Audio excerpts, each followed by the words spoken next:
जय श्रीराम. श्री ब्रह्मचैतन्य गोंदवलेकर महाराज यांच्या प्रवचने ह्या पुस्तकातील आज 22 मार्चचं प्रवचन.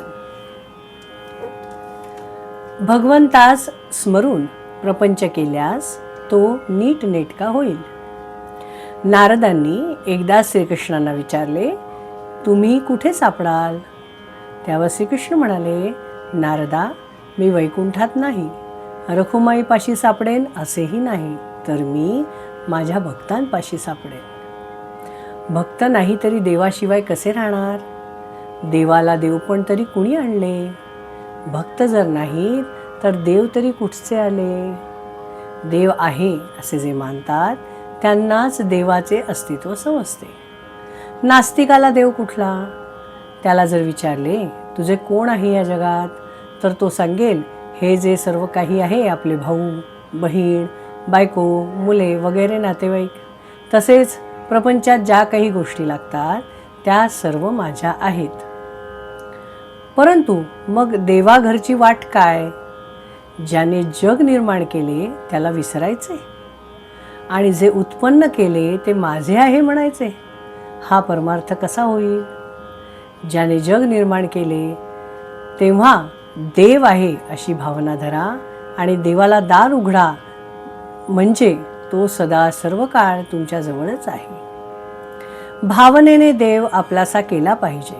आपण कुठेही गेलो तरी आपल्याला आपल्या रामाला बरोबर घेऊन जात जा, म्हणजे तुम्हाला काहीही भीती वाटणार नाही. रामाला बरोबर नेणे हे बोलणे लोकांना चमत्कारिकच वाटेल, पण ज्यांना देवच नाही असे वाटते त्यांच्याशी आपल्याला काहीही कर्तव्य नाही.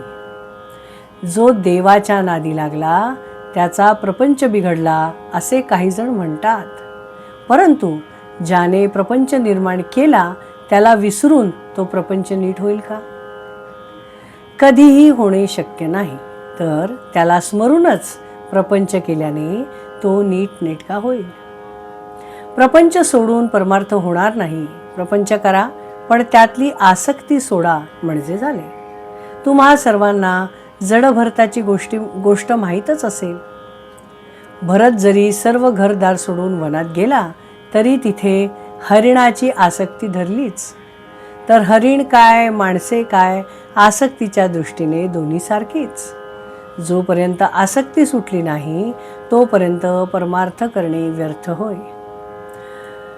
तरी आसक्ती सोडण्याचा प्रयत्न करा आणि माझा राम सदा सर्व काळ माझ्या मागे पुढे आहे ही भावना धरा. एकाने विचारले, तुम्ही सर्वांना मानस पूजा करायला सांगता, पण एकटा राम सर्वांच्या जवळ कसा जाणार? मी त्याला सांगितले, तू मानस पूजा कर, म्हणजे तुझ्याजवळ तो राहील. तो जर सर्व ठिकाणी भरलेला आहे तर त्याला जाणे येणे नाहीच.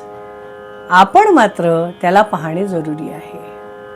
भगवंताचे नामस्मरण हा उंबरठ्यावरचा दिवा आहे. त्याने भगवंत आणि प्रपंच दोन्हीकडे उजेड पडेल.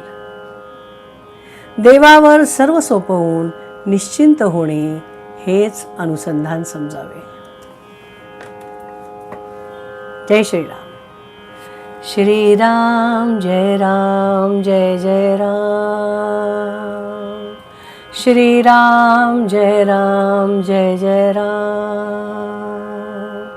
श्रीराम जय राम जय जय राम. श्रीराम जय राम जय जय राम. श्रीराम जय राम जय जय राम. जय श्रीराम.